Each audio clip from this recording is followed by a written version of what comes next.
All right, so we're going to be looking at the axial skeleton. This is a lab video, so sometimes I'm just going to point out what the particular bone is, but then we'll also look at some different features on those bones as well. So you're going to need to be sure that you know all of these. The axial skeleton basically consists of things down the axis of the human body. We start with the skull. There are a lot of little bones in the skull we're going to learn. It does include the ossicles or inner ear, but we won't focus on that here. We will focus on that in anatomy 2 when we learn more about the ear. The hyoid bone, which is the only floating bone in the body that is actually not attached to bone. And then you can see it's just basically down, like I said, the center line of the body. You're going to look at the rib cage or the thoracic section and the vertebral column all the way down to the sacrum. So these are the bones of the axial skeleton that we are going to be learning. The bone is going to be these here that have this first level, and then the second level is going to be features on that bone. And those serve as landmarks, as points of attachment for things like muscles and tendons. And also we use landmarks of the ribs when we are looking for where we want to listen for certain heart sounds and that type of thing. So we've got to learn these landmarks as well, and so this is one small portion of this, so you need to be paying attention, or I'm sorry, not paying attention, but studying these on a daily basis, all right, guys? So first, we're going to look here at the frontal bone, and I want you to be sure that you look at these in different points of view. And the nice thing about APR, since it's been revamped this summer in APR 4.0, is you can do this 3D section right here. I may make a little video over how to use the 3D to study these, because you can rotate it around and look at it from any perspective, because that often throws us off, especially if we come in to take a lab exam, or even on the pictures, because then you can't pick it up. So you need to study these in different perspectives. So the frontal bone is really kind of common sense. Frontal bone is right here. So you can see that they're on your skull. You can see it from the top point of view. And in the center, they're highlighted in green. That one's important to remember because we're also going to look at a muscle that comes over this bone, and it's called frontalis. All right.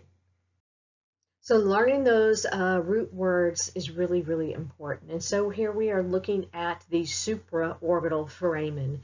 If you will learn what these words mean, and I will give you, in Blackboard, you're going to have a list of, it's like 5 pages long of what all these words mean. And in order to get extra credit, you have to look up what these words mean. Now, you're not going to learn all 5 pages, just the ones that are applicable.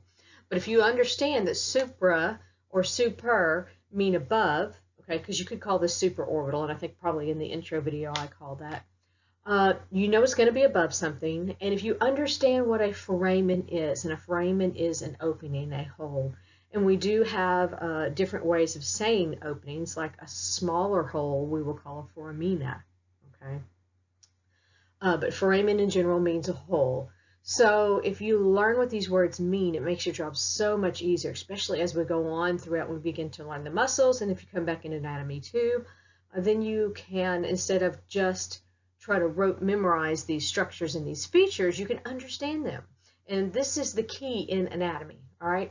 So supra means above, and orbital, of course, is referring to the orbit of your eye. So you know you're looking for something that is above the eye. And then foramen means hole, so you know that you're looking for a hole above the eye. And these are small, and sometimes they'll call that a fissure instead of a foramen.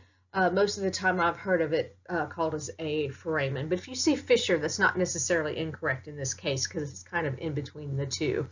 But for our purposes, I would prefer you to use supraorbital foramen, all right? All right, next here we have the occipital bone, and you can see this in a variety of views. It is the back portion of the skull.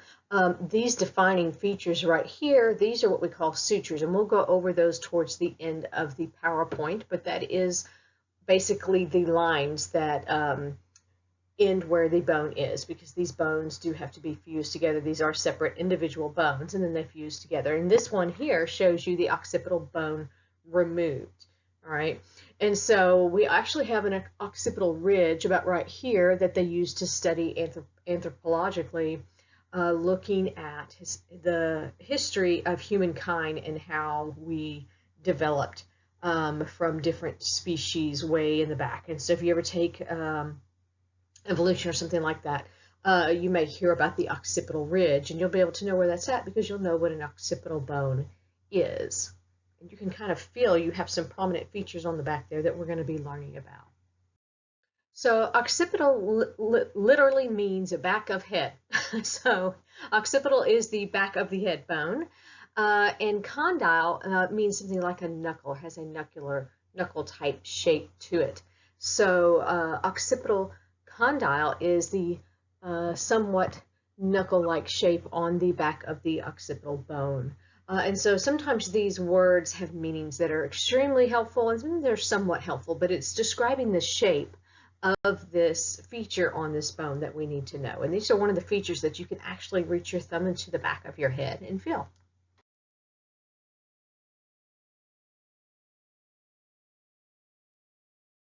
So here, hypo means below, and glossal is referring to the tongue or speech. And this is actually an opening that allows the hypoglossal nerve to go through. And so many of these foramens, fissures, canals are to allow blood vessels and nerves passage through the bone. So they're very important.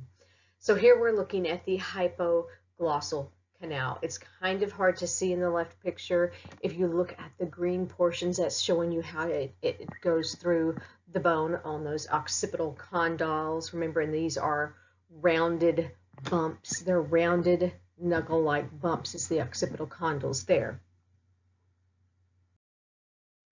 All right, so here we have the parietal bone. All right, and this actually, there's two of them. They're paired. They're on both sides. You can see the cut out version or the alone just separated parietal bone feature there. And so it is basically this side here and this side here, and it's colored in green. I really like these color-coded skulls. They really make it easier to remember and see the outline of what is what. Okay, and so parietal basically just means wall related, and so it basically forms the walls or the sides of your skull. So wall related bone, parietal. All right, so the temporal bone here has a lot of features we're going to learn about, and temporal basically refers to temple of the head. So, you know, your temples are here, so your temporal bone is near that area. We're going to learn a lot of features on the temporal bone. You can see it here outlined in green, and you can follow the suture line around, and this is it removed from the skull. So the first feature we're going to look at here is the mastoid process, and this means a rounded, they call it a breast-like projection. You can see them highlighted in green here, mastoid process, and then the mastoid process here as well. This is going to be very important in identifying different foramen and openings here when we're looking at this inferior view of the skull. Remember, all of these processes and things like that serve as points of attachment for different muscles. So a styloid is something like this, right? We have this is a styloid pin. A styloid process is a more slender pointed process point of attachment for muscles. And so this one is really prominent here, this green. It really sticks out and it's very pointy. That's one of the pointiest processes, if not the, I would say it's the pointiest process we have. So foramen is an opening or hole, and then stylomastoid, that is telling us that it is an opening or a hole between the styloid process and the mastoid. All right, and so if you look and you can find it, this one it's harder to see on the left, but you can see here, sorry, let me erase that. I hit the screen before I meant to. Here is your mastoid process, and here is your styloid process. And the opening was right in between those. And so that's how you would locate that. So zygomatic means yoke or cheek related. And we are going to have a zygomatic bone here, which forms our cheek. So be careful with this. We have this process, this area here where it joins these two bones, okay? And so you can see a distinct line right there. The part that joins the temporal bone, all of this right here, that is the zygomatic process, all right? And so when we get to the zygomatic bone, we'll look at the joining part right here that is going to be off of the zygomatic bone. So don't confuse those. Pay attention and make sure you remember which one goes where, all right? And a process, remember, is a projection. So here we have the external acoustic meatus. External means outside. Acoustic is hearing related. A meatus is a tube-like opening or channel, all right? And so this is a channel that goes through, and so we're going to look at the external acoustic meatus, and then there's also an internal acoustic meatus. Hearing related, so where do you think this is? This is going to be the point in your bone where your auditory canal goes through. All right, so this is a drawing here to help you keep these straight. I would actually draw this out myself and come up with a little acronym here to help you remember which ones are which. And also understanding what the names mean is helpful as well. So foramen, of course, is a round hole for visceral nerves. So we have the jugular foramen. We're going to look at the carotid canal, which is more of a canal and more of a wider opening than a foramen. It's not as round. And then the stylomastoid foramen, which we did look at. The carotid artery is what comes through the carotid canal, and that's also sometimes called the sleep artery. And so that's going to be very useful when we are identifying things in anatomy too, like the carotid artery. All right, so the jugular foramen is what allows the jugular vein to go through. It's actually a very large vein, and so this typically means throat or vein hole, all right? And you can see it's not a very rounded one. This is looking from if we cut the base of the skull and looked down, okay? And then this is looking up from an inferior view. All right, and so this is this here on the left is with the skull cut in half. All right. All right, so here we can see the carotid canal on the temporal bone, which does allow the carotid foramen to enter or leave. So zygomatic means yolk or cheek related. So the zygomatic bone is what actually forms your cheekbones. And so we're going to look at some features on the zygomatic bone. You can see it over here, just this portion removed. I like the green highlight here, but remember you've got to pay attention to aspect. Are you looking from the side, from a lateral viewpoint, or are you looking at an anterior or front portion, which that one's not too hard you don't have to worry about this one as much if you're moving side to side. You can kind of see it from both views, but you always want to pay attention to a 3D view in your mind. Okay, keep a 3D view in your mind.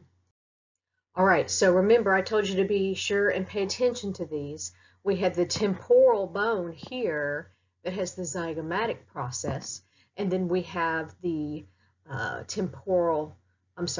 the zygomatic bone that has the temporal process. Okay, so the process that reaches out along the side is named for the bone that it's joining, the opposite bone. So remember to keep that straight. If I ask you for the zygomatic process, it's on the temporal bone, not the zygomatic bone. All right, so keep that straight. Same thing for temporal. If I ask for the temporal process, you remember the temporal process is on the zygomatic bone going towards the temporal bone. You slow down so I can speak without stuttering all the time. All right, so the mandible is next. The mandible really just means jawbone, all right? And so we're going to look at some features on here. I really like this picture here at top. These are all the features, you can see I'm marking there, all the features of the mandible there. We're not learning all of them, but there are a lot on there. They are important, but we have to narrow it down somewhere. So that's one of the places that I narrow it down. So next here we have the mental foramen, and that just basically means chin hole. Mental also means chin, and you can see there are two of these here, 1, 2, and it's a little harder to see the hole in the bone right there. The next feature is the coronoid process, and this means crown-like projection. I'm not sure why they think that looks like a crown, but that's what it's called, crown-like projection. So here you can see, excuse me, the mandibular condyle. Remember that a condyle is a rounded, sometimes we refer to it as knuckle-like, and you can kind of see here why they say knuckle-like. It has that knuckle-like appearance to it. And so, of course, these are paired, and so the one here on the back side, that's the mandibular condyle.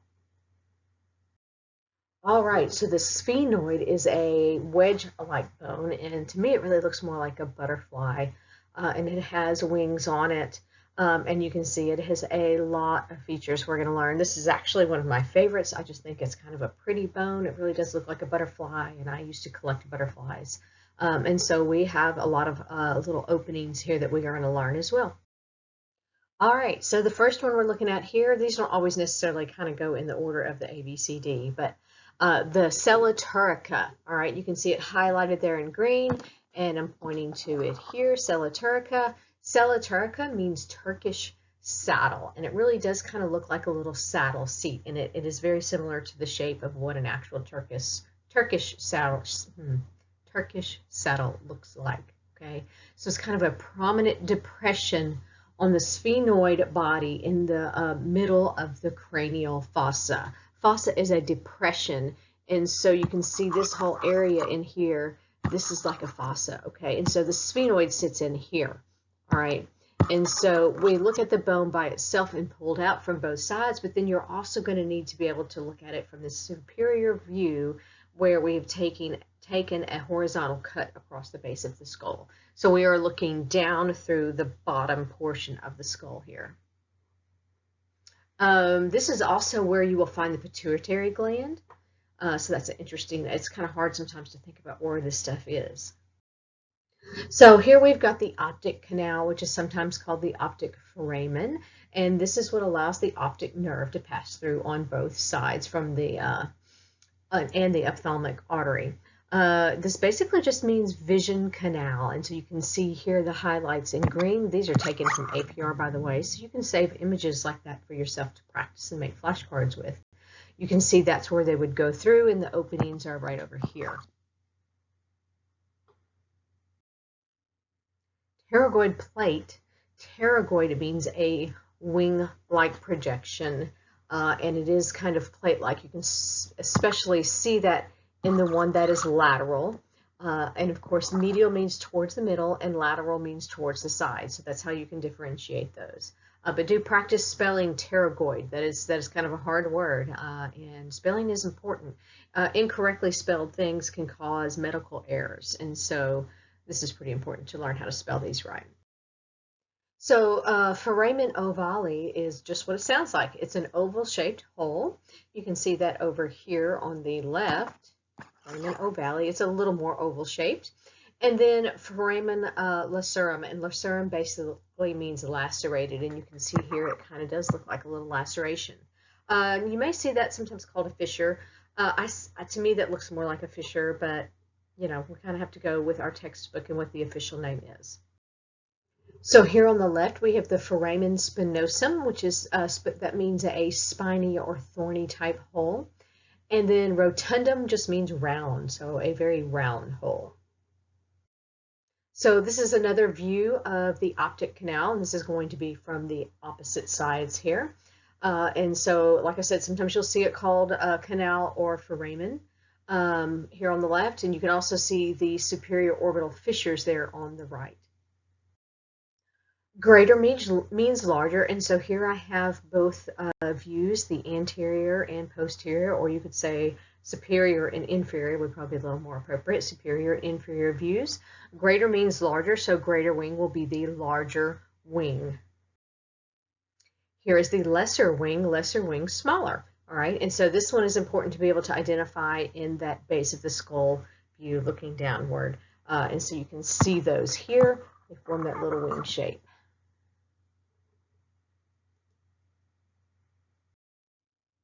Three smaller bones here. We have the vomer here on the left. It is in green. Vomer means plowshare. So I guess it does kind of, if you've ever seen a picture of a plow, it looks like I guess it's the front of the plow. And then we have the hyoid bone, which is a neat bone because it's the only one that is kind of just hanging there out in outer space. It's attached by ligaments and tendons, but it is not particularly attached the same way that other bones are. The hyoid is important. Oh, by the way, hyoid means you like, but this is important because this is how they tell when somebody has been strangled. Because if you die by asphyxiation or strangulation, this will often be broken, and that's one of the only ways that it usually can get broken. And then we have the nasal, and of course nasal refers to the nose, so the nose-related bone, and so this would form the bridge of your nose. So we have a few features here. This is the maxilla bone, which is basically the upper jaw bone, okay? And so it does go all the way up here, and it helps to form part of your cheeks, all right? And so this is the maxilla.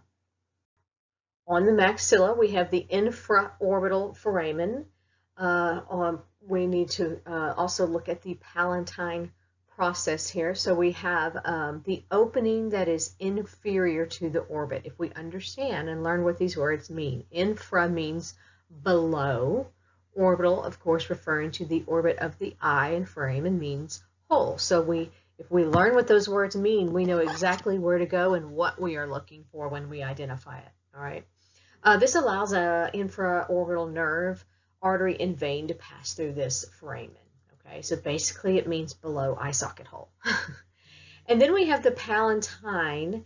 The palatine is the palate or the roof of the mouth, on the inside of the mouth. And so this is the palate, or the palatine bone is on the roof of your mouth. The palatine process is a projection on the roof of your mouth. And these are just really more like raised bumps. They're not quite as distinguished or defined as some of the other ones that we have. All right, so again, we're looking at the inferior portion of the maxilla. We're looking at the palatine suture, the medial palatine suture. Medial means right down the middle, all right? And then we next have the incisive, suture means arrow-related seam. So a suture typically has a jagged appearance to it, okay? The incisive foramen is named so because it is near these incisors, okay? And so this is it right here, incisive foramen. So here's the palatine portion again. This is the palate, or the roof of the mouth, and the greater palatine foramen. These are paired structures here on both sides. And so these are more towards your molars. So next here we have the ethmoid bone. This is called a sieve-like bone, is what ethmoid means. And it means sieve-like because if you'll look over here where this yellow circle is, it's kind of hard to see here, but there's a lot of little tiny foramina, little tiny holes, and so it could act like a sieve. So that's where they get the words. That it doesn't technically, well, I guess it kind of does. That allows, those are called the optic foramina. And they allow, not the optic foramina, sorry, olfactory foramina. They allow scents and things to go through, and nerves for your sense of smell. And so we also have some other features on this little ethmoid bone. This next one is called the crystal galli, and that basically means chicken or cockcomb. And so you know how they have that coxcomb on the top, and so it gets the name because it has that kind of a shape there, like a coxcomb. All right, and so here you can see those olfactory foramina a little bit better, all right? And so you can see them here. You can see those little holes that help with your sense of olfaction, your sense of smell. We have nerves that need to come down through there, little projections off of those. And then we also have the cribriform plate. It's a little harder to identify just the plate, but that would be the plate, the bone where the holes are, and then the holes are the foramina, okay? So concha, think seashell, and you know, a concha kind of turns and it's a thin projection. I'm not sure I really get the association here, but that's what it means. So inferior means below, so it's going to be the lower one. And so this is a nose-related seashell is what inferior nasal concha mean. And that's these two paired thin bones right there. And then you have middle nasal concha, which are going to be middle, and then there's going to be some superior. They're above, but you can't see them in this view, and I actually don't think those are on our list. This is a tiny little bone, and this is the lacrimal bone, and on the lacrimal bone right here, above that in the soft tissues, you have the lacrimal apparatus. That is your tear duct, all right? And so this is the tear-related bone.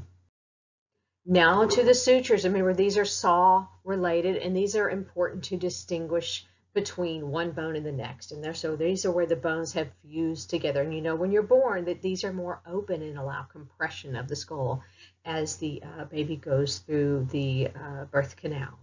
And so the first one is coronal. Coronal means crown-related. So it's crown-related. See, when they say crown, it's going to be more like a tiara, perhaps more one that goes this way and not this way. Okay, so crown-related this way.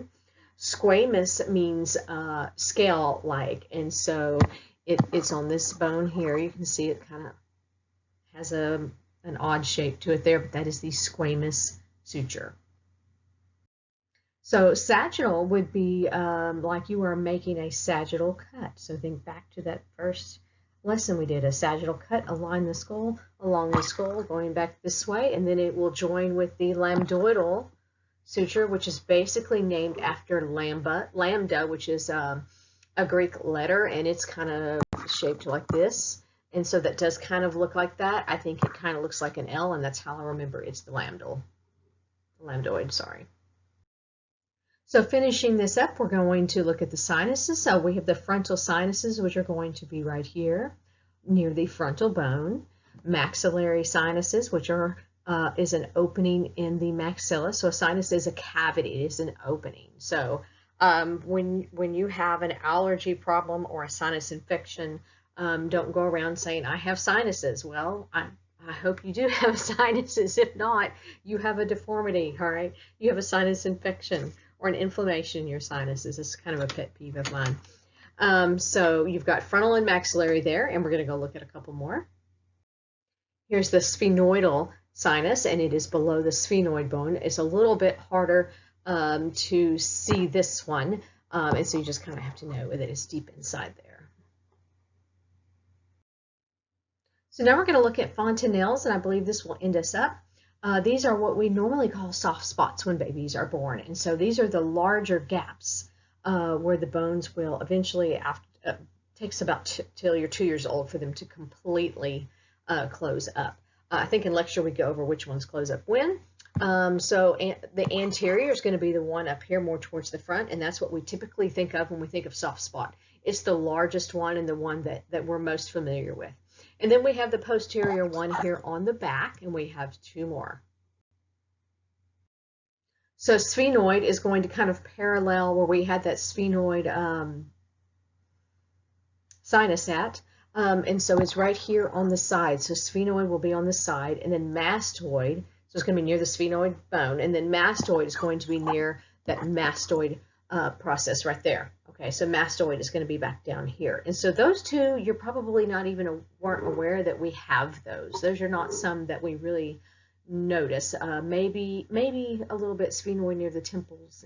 It's not really that close to the temples. I mean, it is, but these two you probably need to focus on learning because you're probably really familiar with the anterior fontanelle, and the posterior is kind of easy. So that wraps it up for this lecture. I hope this helps. You have a worksheet that goes along with this, and it has numbers that match so you can practice your labeling.